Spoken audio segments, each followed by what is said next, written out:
మీరు జగద్గురువుల్ని ప్రశ్న అడిగేటప్పుడు, ఇతర మతస్థులు కూడా మన దేవతల్లో చేరిపోయిన సందర్భాలున్నాయి అని అడిగారు.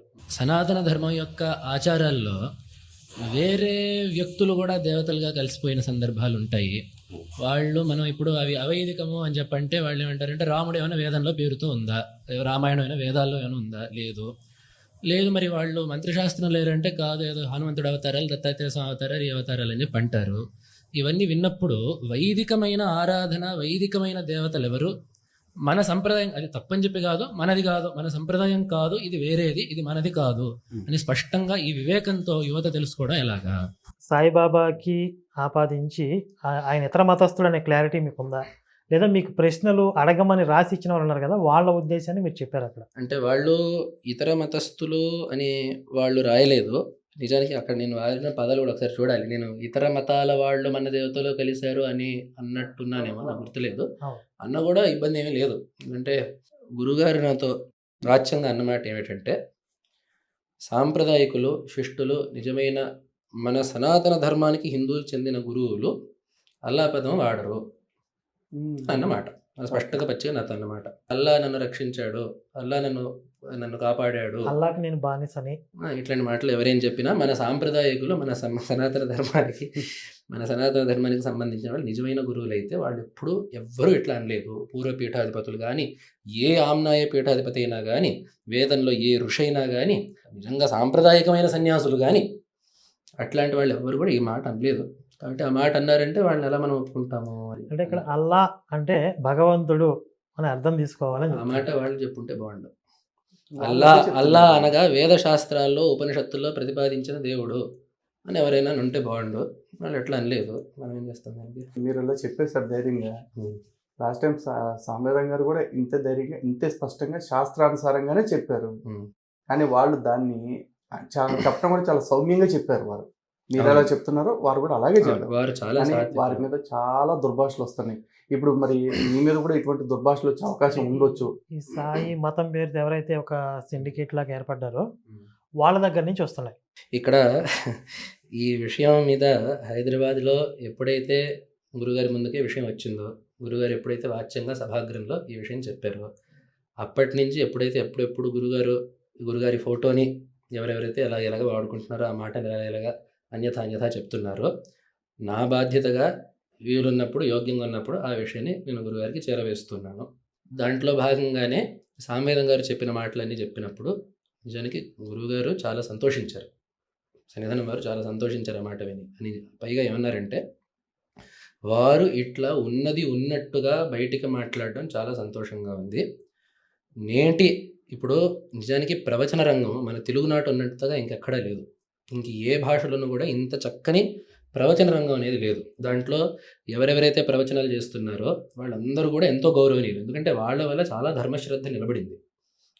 మన తెలుగునాట ధర్మశ్రద్ధ ఎలా ఉందంటే, దానికి మల్లాది వారు శ్రీభాష్యం వారు, ఉషశ్రీ గారు ఆ తరం నుంచి మొదలు పెట్టుకొని నేటి ఎలా సాంవేదం గారు, చాగంటి గారు, గరికపాటి గారు, వీళ్ళు మొదలైన వాళ్ళందరి వరకు కూడా ఈ ప్రవచన రంగం అనేది మన తెలుగునాట ధర్మశ్రద్ధకి చాలా విశేషంగా ఉపకరించింది. అక్కడ ఎటువంటి సందేహం తావే లేదు.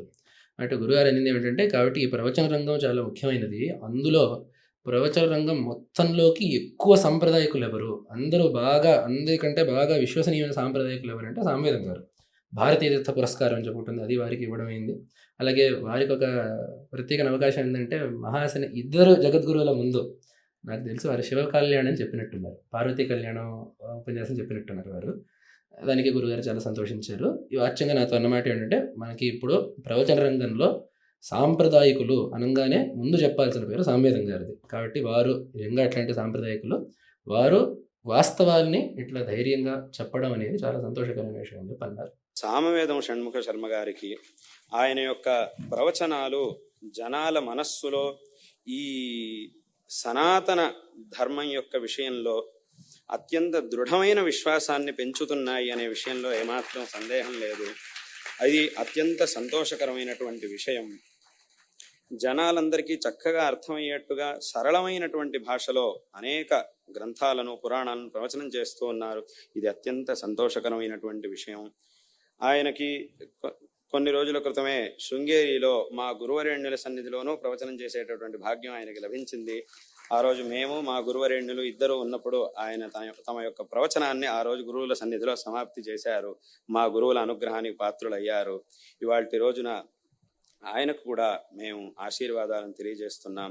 శారదా చంద్రమౌళీశ్వరుల అనుగ్రహంతో ఆయన ద్వారా ఈ ప్రవచన కార్యక్రమాలు ఇది విశేషంగా జరుగుగాక, అటువంటి శక్తిని ఆయనకు ప్రసాదించుగాక, మా గురువరేణ్యులకు శ్రేయస్సు లభించుగాక అని ఆశీర్వాదాలను తెలియజేస్తున్నాం. ఇటీవల సాయి మతంకి సంబంధించిన కొంతమంది ప్రెస్ మీట్ పెట్టారు. అందులో శృంగేరి పీఠమే సాయిబాబాని ఆమోదించారు అని చెప్పి వాళ్ళు ఒక స్టేట్మెంట్ ఇచ్చేసి, దీన్ని నేను ప్రూవ్ చేస్తానని చెప్పి ఇలా ఇలా ఇలా ఇలా ఇలా అని చెప్పి అక్కడికి లింకులు పెట్టి ముడిపెట్టి ఇది అని చెప్పారు.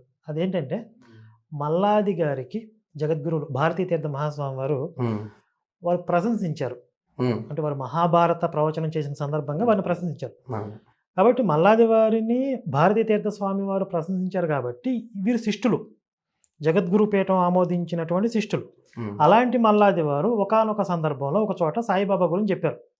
కాబట్టి మల్లాది వారు చెప్పినటువంటి ఒకానొక సందర్భంలో ఒక చోట చెప్పిన ఆ ప్రవచనంలో చెప్పిన ఒక చిన్న మొక్క జగద్గురు పీఠానికి ఆపాదించేసి జగద్గురు పీఠమే సాయిబాబాని ఆమోదిస్తుంది అని లింక్ పెట్టారు. ఇప్పుడు మీరు చెప్తున్న దాని ప్రకారం సామవేదం గారికి భారతీ తీర్థ పురస్కారమే ఇచ్చారు. ఇప్పుడు సామవేదం గారు కూడా మరి జగద్గురు పీఠం తరపున శిష్టులే అవుతారు కదా. మరి సామవేదం గారు చెప్పినటువంటి శిష్టాచారాన్ని వీళ్ళు ఎందుకు ఆమోదించలేకపోతున్నారు? వాళ్ళ లెక్క ప్రకారం శృంగేరి పీఠం సాయిబాబాని ఆమోదిస్తుంది అనే మాట, ఆ పదం వాడారు. ఆ మాట వాళ్ళు అన్నారా? అంటే అన్నారు. అసలు సాయిబాబాని భగవంతుడు అని ఎవరు చెప్పారు తెలుసండి? మీరందరూ ఆశ్చర్యపోతారు. ఇప్పుడు శృంగేరి పీఠం వల్లే సాయిబాబాని దత్తాత్రేయ స్వామి స్వరూపం అని చెప్పారు. గమనించండి. జగద్గురు సంస్థానము శృంగేరి పీఠము సాయిబాబాని ఆమోదిస్తోంది అనే మాటని ఎవరైనా అనాలంటే, ఒకటి మనకి వేదంలో ఒక మాట ఉంది, ఎన్ మనసాధ్యాయతి తద్వాచ వదతి తత్కర్మణ కరోతి అని ఉంది వేదంలో. అంటే మంత్రానికి అర్థం ఏంటంటే, ఏదైతే ఎన్ మనసాధ్యాయతి, ఏదైతే మనసులో అనుకుంటారో, తద్వాచ వదతి దాన్నే అంటారు, తత్కర్మణ కరోతి దాన్నే వాళ్ళ చేతుల్లో కూడా చూపిస్తారు అనేది ఉంది. కాబట్టి జగద్గురువులు సాయిబాబాని ఆమోదించారు అని ఎవరైనా ఒకవేళ అంత దూరం వెళ్ళి చూపించాలనుకుంటే వాళ్ళు 3 పనులు ఒకటి చేయాలి. ఒకటి, జగద్గురువులు సాయిబాబాని పరమాత్మగా ధ్యానించినట్టు వాళ్ళు ప్రమాణం చూపించాలి. రెండవది, జగద్గురు సాయిబాబా పరమాత్మ పూజనీయుడైన దేవుడు అని అన్నట్టు జగద్గురువుల వాక్కు చూపించాలి. జగద్గురువులకి సంబంధించిన వాళ్ళ వాక్కు, జగద్గురువుల దగ్గర దర్శనానికి వచ్చిన ఆయనకు పక్కింట్లో ఉండే వాళ్ళ వాక్కు, జగద్గురువు నడుస్తుంటే అదే దారిలో పోతుండే వాడి యొక్క అభిప్రాయం, జగద్గురువులు ఒకళ్ళని ప్రశంసించారు, వాళ్ళు ఇంకోళ్ళు ఎవరో ప్రశంసించారు, వాళ్ళు ఎక్కడికో పోయారు, ఇవన్నీ జగద్గురువుల అభిప్రాయం చూపించడానికి ఇవన్నీ ఎందుకు అవుతాయి? అంటే జగద్గురువులు కనపడుతున్నారుగా, మాట్లాడుతున్నారు కదా. కాబట్టి అట్లాంటప్పుడు వారు వాచ్యంగా అనాలి. లేదా చేతల్లో, అంటే చేతల్లో ఏమిటి, బాబా గారి గుడికి వెళ్ళడం, బాబాని చేతులారా పూజించడం, ఎవరికైనా బాబా విగ్రహం ఇవ్వడం, ఇట్లాంటివి చేయాలి. ఈ మూడిట్లో ఏ ఒక్కటిని చూపించలేకపోతే జగద్గురువులకి ఈ విషయంలో సమ్మతం ఉందని చెప్పి ఎవరు మాత్రం అనగలుగుతారు?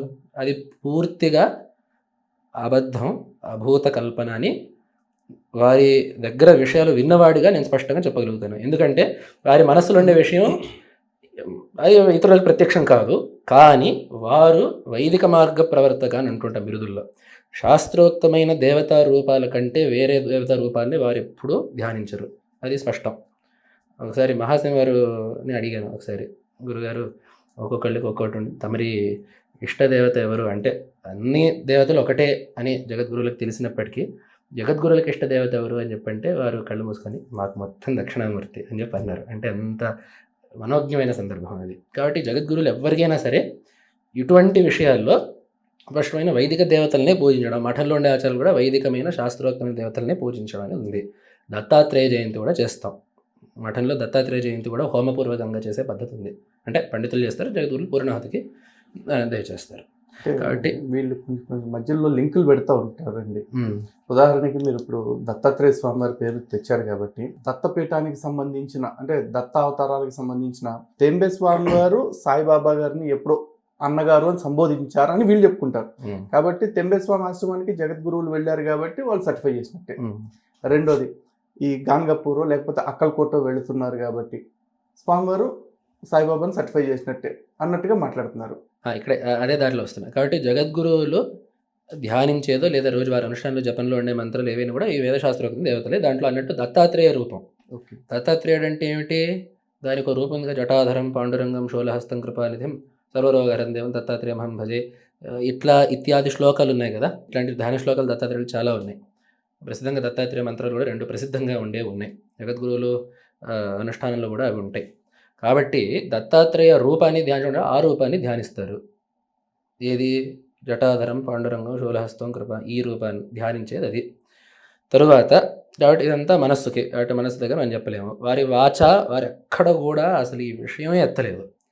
ఎత్తకపోగా జగద్గురులు నాతో స్పష్టంగా ఒకసారి నేనే అడిగి నడిపింది ఏంటంటే, మనం సాంప్రదాయకులం, అది సంప్రదాయ బహిర్భూతమైనది, మనం దాని జోలికి వెళ్ళము, అది ఉండే చోటికి మనం వెళ్ళము అని చెప్పి గురుగారు స్పష్టంగా అన్నారు నాతో.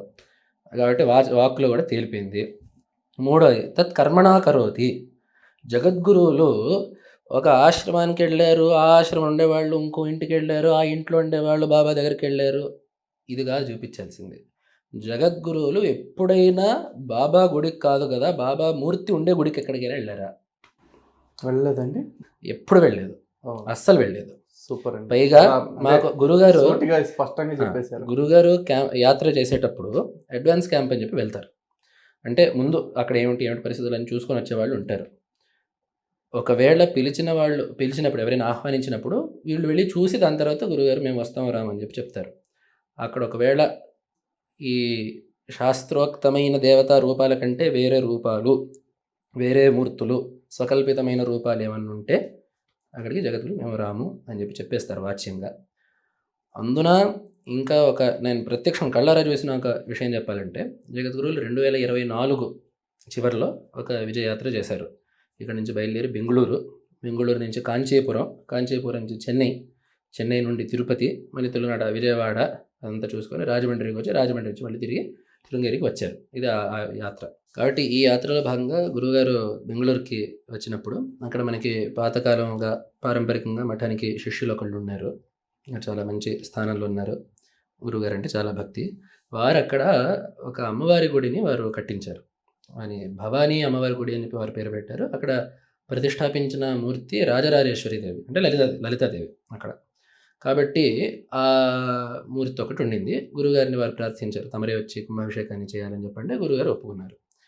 ఇప్పుడు చెప్పినట్టుగా అడ్వాన్స్ క్యాంప్ వాళ్ళు వెళ్ళారు. అక్కడ వెళ్ళి చూస్తే ఈ అమ్మవారి గుడి పక్కన సుబ్రహ్మణ్య స్వామి గుడి ఏదో ఉంది, అది బాగానే ఉంది. దాని పక్కన ఈ మూర్తి ఒకటి ఉంది.